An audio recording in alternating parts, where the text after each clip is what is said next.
गांव के किनारे एक टूटी फूटी झोपड़ी में अर्जुन अपनी माँ के साथ रहता था। उसका बचपन गरीबी और संघर्ष में बीता था। पिता का साया बचपन में ही उठ गया था। माँ दूसरों के घरों में झाड़ू पोंछा करके अर्जुन की पढ़ाई और पेट दोनों का खर्च चलाती थीं। अर्जुन पढ़ाई में औसत था, लेकिन उसमें काबिलियत की कोई कमी नहीं थी। बस एक आदत उसकी सबसे बड़ी दुश्मन थी, समय की कद्र न करना।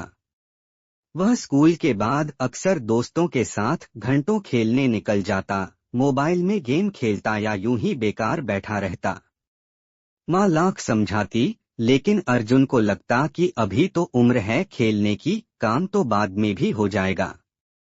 एक दिन गांव में बड़ा मेला लगा। अर्जुन अपने दोस्तों के साथ वहां घूमने गया। मेले में झूले, खाने के स्टॉल और खिलौनों की भरमार थी।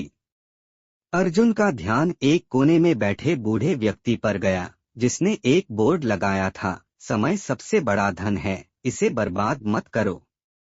अर्जुन हंसते हुए उनके पास गया और बोला, बाबा, समय तो सबके पास है। यह कोई पैसा थोड़ी है जो खत्म हो जाए। बूढ़े ने मुस्कुराकर कहा, बेटा, समय ही वो चीज है जो सबसे चुपचाप निकल जाती है और फिर कभी वापस नहीं आती।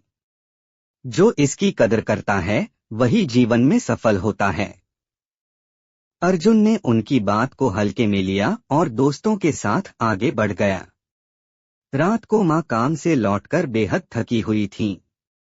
उन्होंने अर्जुन से कहा, बेटा, अगर तू समय की कद्र नहीं करेगा तो तुझे जीवन में पछताना पड़ेगा।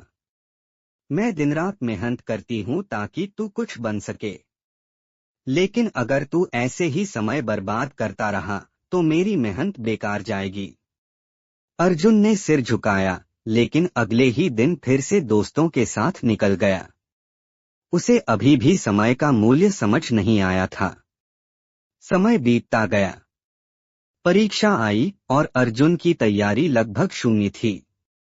उसने जैसे तैसे पेपर दिए और रिजल्ट का इंतजार करने लगा।